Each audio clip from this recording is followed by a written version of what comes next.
نتھیا گلی کے تاریخی تاج محل ہوٹل میں بدترین آتش زدگی، کروڑوں روپے کا نقصان، آگ بجھانے کی کوششیں جاری۔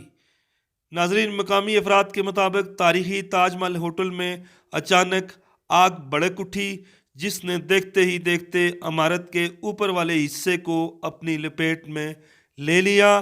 مقامی افراد آگ بجھانے کی کوشش میں مصروف ہیں، حکومتی ادارے بھی آگ بجھانے کے لیے متحرک ہو چکے ہیں۔ ناظرین، تاج محل ہوٹل نہ صرف پاکستان میں بلکہ بیرونی دنیا میں بھی بہت زیادہ مشہور ہے۔ اس کا شمار پاکستان کے 10 بہترین ریسٹورنٹس میں ہوتا ہے۔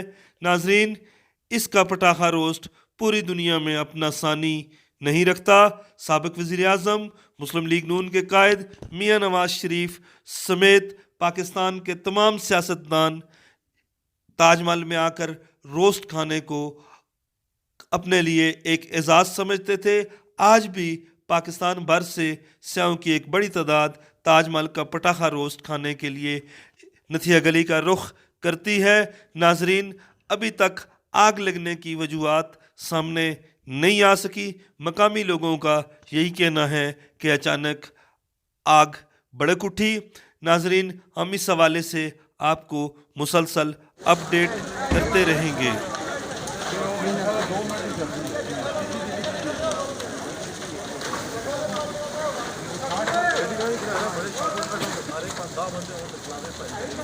یار ٹینکر پانی